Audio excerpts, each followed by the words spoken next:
बर्ग uncertainty principle. Huygens जो हमारे scientist थे उन्होंने एक प्रिंसिपल दिया था जिसको हम कहते हैं हाइजेनबर्ग अनसर्टेनिटी। अनसर्टेनिटी का मतलब होता है अनिश्चितता। हाइजेनबर्ग का अनिश्चितता सिद्धांत वो क्या था?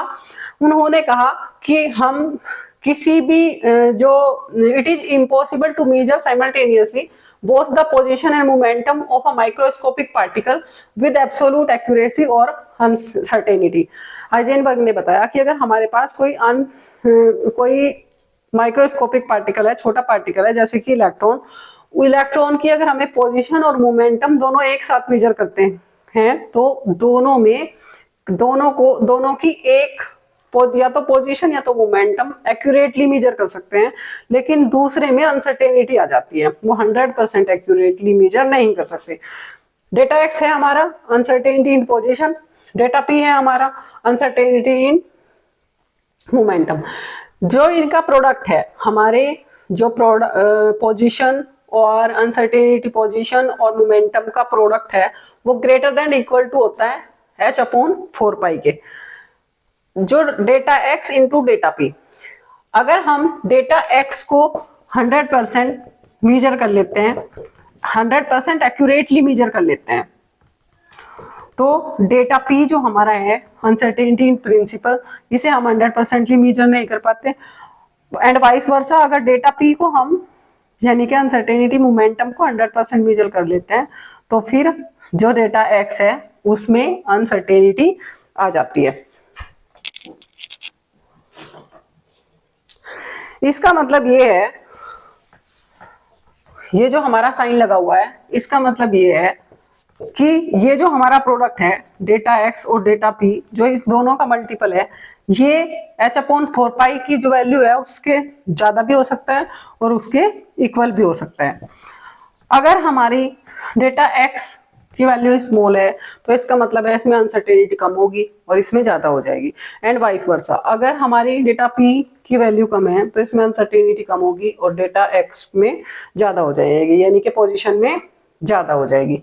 अब अगर हम इसको एक्सप्लेन करें, अगर हम इसे करें तो हम यहाँ पे कोई भी अगर माइक्रोस्कोपिक चित्र बनाए, यहाँ पर हमारा इलेक्ट्रॉन है और इस पर हम कोई फोटोन इंसिडेंट कर रहे हैं,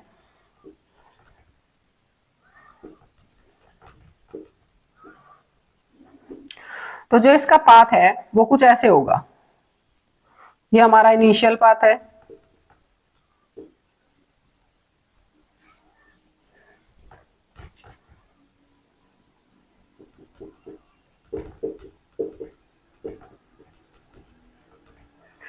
ये हमारा न्यू पाथ है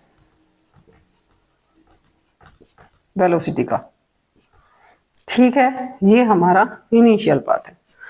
अब हम इसको एक्सप्लेन कर सकते हैं कि अगर हम जानते हैं E इज इक्वल्स टू क्या होता है h न्यू, h हमारा Planck constant, nu is equals to हमारी फ्रीक्वेंसी और न्यू इज इक्वल्स टू हमारा क्या होता है c/λ, c velocity of light, तो E is equals to hc/λ। तो जो हमारा E है वो एंटी प्रोपोर्शनल है लैम्डा के। इसका क्या मतलब है कि अगर हम इसकी, ये हमारा माइक्रोस्कोप है, कि अगर हमारी एनर्जी ज्यादा है तो हमारी वेवलेंथ शॉर्ट होगी, शॉर्टर वेवलेंथ होगी तो एनर्जी ज्यादा हो जाएगी, एनर्जी ज्यादा हो जाएगी तो जो हमारी पोजीशन है और हमारे जो मोमेंटम है उसमें अनसर्टेनिटी आ जाएगी। सेम है क्योंकि ये इनवर्सली प्रोपोर्शनल रिलेशनशिप है, अगर हमारी वेवलेंथ ज्यादा है तो एनर्जी हमारी शॉर्टर हो जाएगी। ये इसे हम ऐसे एक्सप्लेन कर सकते हैं।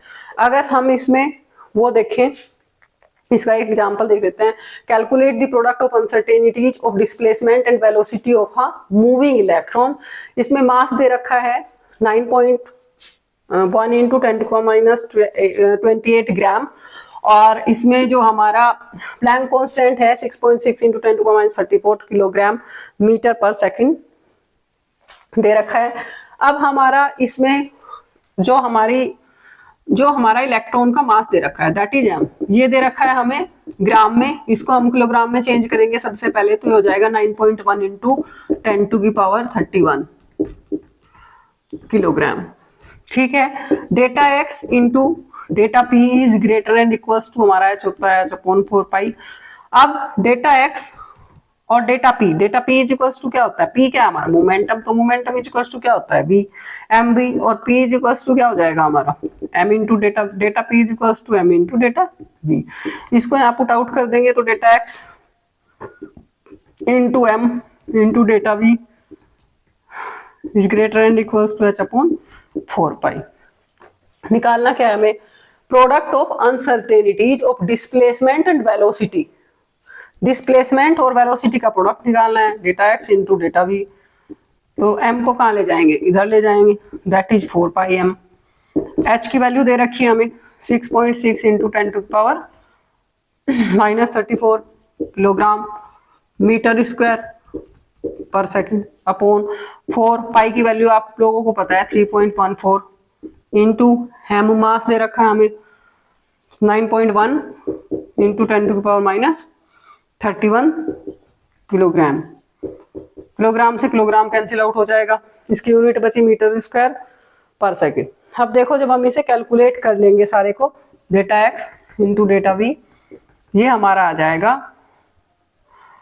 5.5 into 10 to power -5 metre square second inverse. इस तरीके के हम क्वेश्चंस करते हैं कि जैसे अगर डिस्प्लेसमेंट और वेलोसिटी निकाल रखी है, हमारे पास मोमेंटम है, मोमेंटम हम जानते हैं P इक्वल्स टू mv, तो अनसर्टेनिटी इन मोमेंटम या चेंज इन मोमेंटम, तो change in velocity, because mass क्यों नहीं हो रहा, क्योंकि ये कांस्टेंट है, तो हम इसको कर सकते हैं। थैंक यू प्यारे बच्चों। If you